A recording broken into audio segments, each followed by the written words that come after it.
அறிவோம். அனைவருக்கும் நமஸ்காரம்.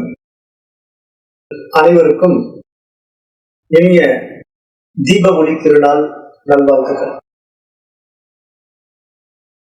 எல்லோரும் இன்புற்று இருப்பதில்லை என்று வேறொன்றும் அறியேன் பராபரமே. இது தாயுமான சுவாமிகளுடைய பராபர கல்வி பாடல்.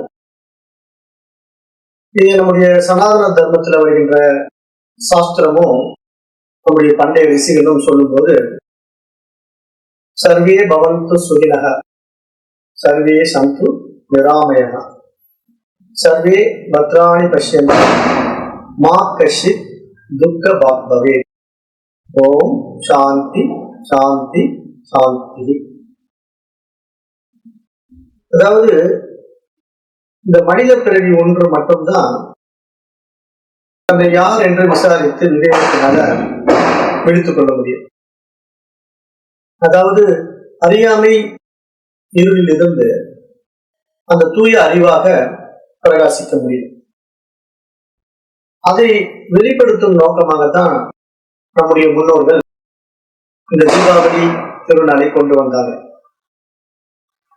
அப்ப இந்த உயரிய தீப திருநாள்ல நம்ம இத நல்லா உள்ள வாங்கிக்கணும். ஏன்னா இருளிலிருந்து ஒளிக்கு வருகின்ற ஒரு வாழ்க்கை நமக்கு தேவைப்படுது இல்லையா?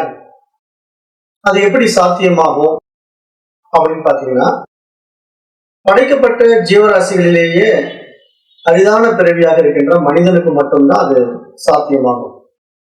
ஏன்னா அவனிடத்துலதான் எது நல்லது எது கெட்டதுன்னு பகுத்து பிரித்து பார்க்கின்ற ஆறாம் அறிவு எனப்படுகின்ற பகுத்தறிவு பரிமாணம் இருக்குது. அப்ப அந்த பகுத்தறிவு பரிமாணத்தை பயன்படுத்திக் கொள்கின்றவன் தான் மனிதன். அதுக்கு முன்னாடி இருக்கிற எந்த ஜீவராசிகளும் அந்த தன்மையை அடையாது இல்லையா? ஏன்னா அவைகளுக்கு புலனறிவு மட்டும்தான் இருக்கும்.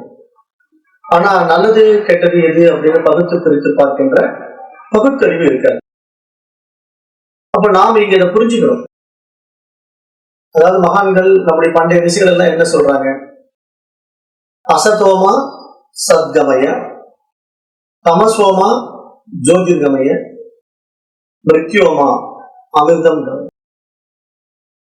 அதாவது தமஸ் அப்படின்னா இருள், இருளில் இருந்து ஒளிக்கு என்னை அழைத்து செல்கிறாங்க அப்படின்னு தான் பிரார்த்தனை பண்றாங்க. பாருங்க, மகான்கள் எல்லோருமே நல்ல ஆழ்ந்த ஒரு தெளிவா இருந்திருக்கிறாங்கிறது நம்மளால பார்க்க முடியும்.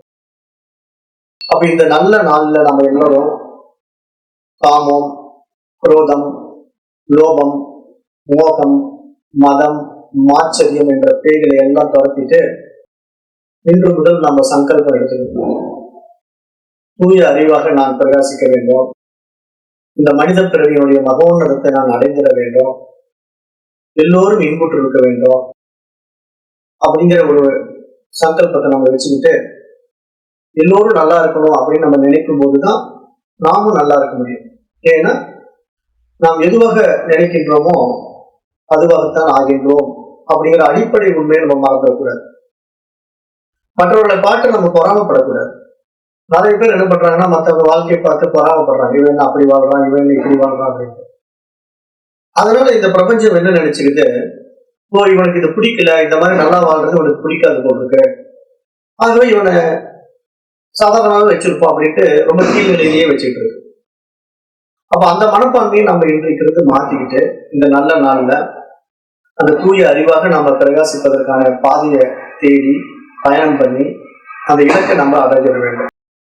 ஏன்னா நம்முடைய புருஷார்த்தம் அதுதானே சொல்லுது சாஸ்திரம். அறம், பொருள், இன்பம், வீடு. இந்த சமஸ்கிருதத்துல சொல்லும்போது தர்மார்த்த காமம் மோட்சம். தர்மம், அர்த்தம், காமம், மோட்சம். மோட்சம்னா என்ன? வீடு பேரு, பிறவா பெருநிலை, விடுதலை அப்படின்னு பேரு. அப்போ நாம இந்த பிறவி பெருங்கடலை நீந்தி கடக்க வேண்டுமானால் இந்த கடல் என்பது ஒரு எல்லையற்ற பிரம்மாண்டமான ஒரு விஷயமா இருக்கிறதுனால அதுல இருந்து பிரித்து பார்க்கின்ற மனப்பாங்கை நம்ம நீக்கிக்கணும். ஏன்னா அதுல பிரித்து தெரித்து வருகின்ற அலைகளும் அதுல இருந்து வருகின்ற நீர் துளிகளும் அந்த கடலுக்கு வேற இல்லை இல்லையா? அது மாதிரிதான் இங்க படைப்புக்கு வேற இங்க எதுவுமே இல்லை. இறைவனுக்கு வேற இங்க எதுவுமே படைக்கப்படவே இல்லை. எல்லாமே ஒரே விஷயம்தான். அந்த தூய அறிவாகிய ஆத்மாவிடத்திலே இருந்து, பரமனிடத்திலே இருந்து இந்த உலகம் உண்டாகி இருக்கின்றது என்ற உயரிய உண்மையை நமக்கு உணர்த்துவதற்காகத்தான் புரிய வைக்க முயற்சி செய்திருக்கிறாங்க.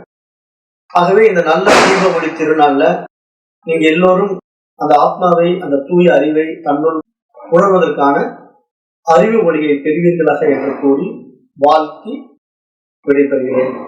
நன்றி. ஓம் தத்சத்.